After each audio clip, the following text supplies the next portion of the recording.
بابل شہر کی ایک بدکار عورت مر گئی تو اس کے گھر والوں نے اسے دفن تک نہ کیا بلکہ ایک کوڑے کے ڈھیر پر پھینک دیا۔ حضرت موسیٰ علیہ السلام جب کوہ طور پر اللہ تعالیٰ سے باتیں کرنے کے لیے گئے تو اللہ تعالیٰ نے فرمایا کہ ہے موسیٰ، باقی باتیں بعد میں ہوں گی، پہلے جاؤ، میری ایک کنیز کی لاش کوڑے پر پڑی ہے، اسے غسل دلاؤ اور عزت کے ساتھ دفناؤ۔ حضرت موسیٰ علیہ السلام کوہ طور سے واپس آئے اور بابل شہر میں داخل ہوئے۔ تلاش کرتے کرتے ایک جگہ دیکھا کہ کوڑے پر ایک لاش پڑی ہے اور اس کے ارد گرد 4 کتے رکھوالی کر رہے ہیں تاکہ کوئی درندہ لاش کو پامال نہ کر سکے۔ حضرت موسیٰ علیہ السلام نے اس کے گھر کا پتہ پوچھا اور ان سے کہا کہ لاش کو اٹھانے میں میری مدد کرو۔ عورت کے گھر والوں نے کہا کہ ہم اس لاش کے قریب بھی نہیں جائیں گے۔ یہ ایک بدکار عورت تھی جس نے اپنی ساری زندگی بدکاری میں گزار دی۔ پورے شہر میں سب لاش کو اٹھانے سے انکار کر رہے تھے۔ حضرت موسیٰ علیہ السلام اپنے بھائی حضرت ہارون علیہ السلام کے پاس گئے اور کہا کہ لاش اٹھانے میں میری مدد کرو۔ دونوں نبیوں نے لاش کو اٹھایا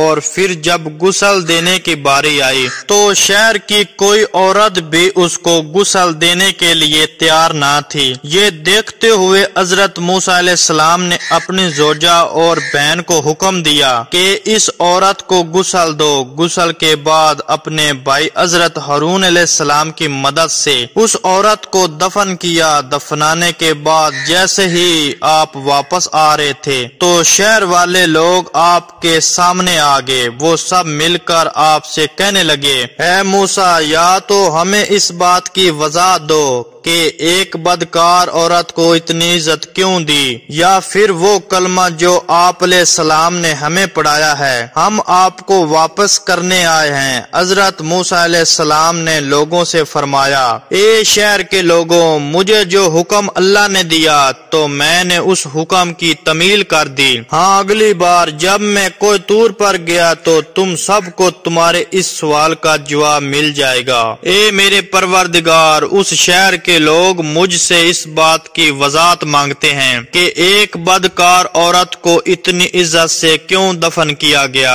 اللہ تعالیٰ نے فرمایا، موسیٰ، یہ عورت واقعی بدکار تھی اور اس کی ساری زندگی بدکاری میں گزر گئی، مگر ایک دفعہ یہ ایک ایسی جگہ سے گزر رہی تھی جہاں پر ایک کتا پیاس کی شدت سے مر رہا تھا۔ اس نے پانی کے کنویں سے اپنے کپڑے گلے کیے اور کتے کے منہ میں نچوڑ دیے۔ پیاسے کتے کے منہ میں جب پانی آیا اور اس کے تڑپتے ہوئے جسم میں جان آ گئی، مجھے عورت کی رحم دلی پسند آئی اور میں نے موت کے فرشتے کو حکم دیا کہ اس کی روح قبض کر ڈالو تاکہ آئندہ بدکاری نہ کر سکے۔ سبحان اللہ۔